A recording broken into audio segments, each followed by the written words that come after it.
নমস্কার বন্ধুরা, welcome back to my channel Bangali special রান্না। আজকে আবারও নিয়ে চলে এসেছি একটা খুব মজাদার রেসিপি, এগ পুডিং। তো দেখো আমি কিভাবে রেসিপিটা বানাই। এখানে একটা কড়াইয়ের মধ্যে আমি পরিমাণ মতো চিনি নিয়ে নিয়েছি। আমি কিন্তু খুব বেশি কোয়ান্টিটির করব না, আমি অল্প পরিমাণেই করব, তাই জন্য এখানে চিনির পরিমাণটাও আমি কম করে দিয়েছি। এটা একটা খুব টেস্টি রেসিপি। এটা কিন্তু বাচ্চা থেকে বড় সবাই কিন্তু খেতে পারবে। বাচ্চাদের জন্য বেশি একটা হেলদি রেসিপি, বিশেষ করে বাচ্চাদের জন্য, কারণ অনেক বাচ্চাই দুধ খেতে ভালোবাসে না বা অনেক বাচ্চা ডিম খাওয়া পছন্দ করে না। তাদের জন্য আমি বলবো বাড়িতে কিন্তু এই রকমভাবে যদি তোমরা করে দাও তা ওরা কিন্তু খাবে। এখানে দেখো আমি চিনিটা একটু হালকা নাড়িয়ে চাড়িয়ে নিয়েছিলাম, তারপরে একটু একটু করে জল দিয়ে দিয়ে আমি চিনিটার সঙ্গে মিক্সড করছি। এটা কিন্তু একটা হালকা চটচটে ভাব আসবে, তারপরে আমি নামিয়ে নেব। চিনিটাকে কিন্তু কনস্ট্যান্ট আমি এখানে নাড়াচাড়া করে যাচ্ছি। তো দেখো চিনিটা কিন্তু আমার গলে গেছে, তবে আমি এটাকে না বেশি ফোটাইনি, কারণ আমার ওই ব্রাউন কালারটা ঠিক পছন্দ না। আমি এরকম হালকা কালারই আমার ভালো লাগে। আমার কেন জানি না একটা মনে হয়েছে যে যদি চিনিটাকে আমি খুব বেশি পোড়াই তাহলে হয়তো একটা তিতকুতে ভাব চলে আসতে পারে, সেই জন্য আমি খুব বেশি কালার করিনি, আমি হালকার ওপরেই করেছি।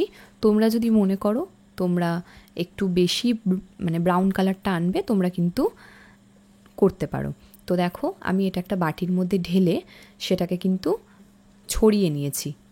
এইবারে ওই একই কড়াইয়ের মধ্যে আমি 500 দুধ দিয়ে দিয়েছি। দিয়ে আমি ভালো করে হাতা দিয়ে নাড়িয়ে চাড়িয়ে দিচ্ছি, যাতে সাইডে যে চিনির শিরাগুলো লেগেছিল সেগুলো যেন দুধের সঙ্গে মিক্সড হয়ে যায়। তাহলে দুধটাও হালকা একটা মিষ্টি ভাব চলে আসবে, চিনির পরিমাণটাও তাহলে পরে কিন্তু কম দিতে পারবো।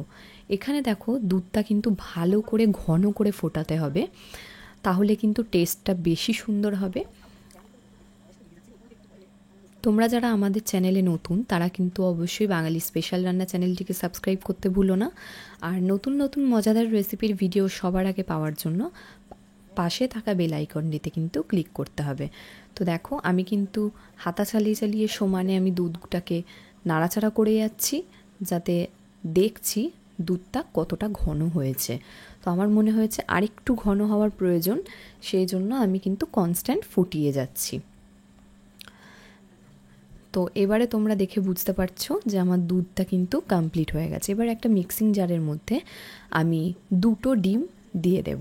যেহেতু আমার কোয়ান্টিটিটা কম সেই জন্য আমি কিন্তু 2টো ডিম ইউজ করেছি। তোমরা প্রত্যেকটা ইনগ্রিডিয়েন্টসই কিন্তু পরিমাণ বুঝে দেবে। এবার এর মধ্যে দিয়ে দিয়েছি 1 চামচ চিনি, তার সাথে দেব ভ্যানিলা এসেন্স। এটা একটা খুব সুন্দর গন্ধ আনে।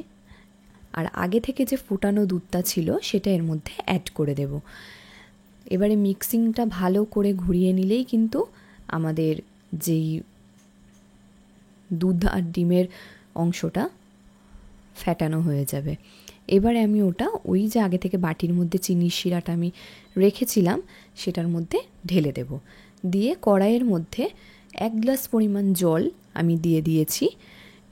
এটাকে একটু ফুটতে দেব কিছুক্ষণের জন্য। এখানে আমার কাছে এক বাটি বসানোর কিছু ছিল না, সেই জন্য আমি এখানে গ্যাসে লোহার নিচে যে জিনিসটা থাকে স্টিলের, আমি সেটাই ইউজ করেছি।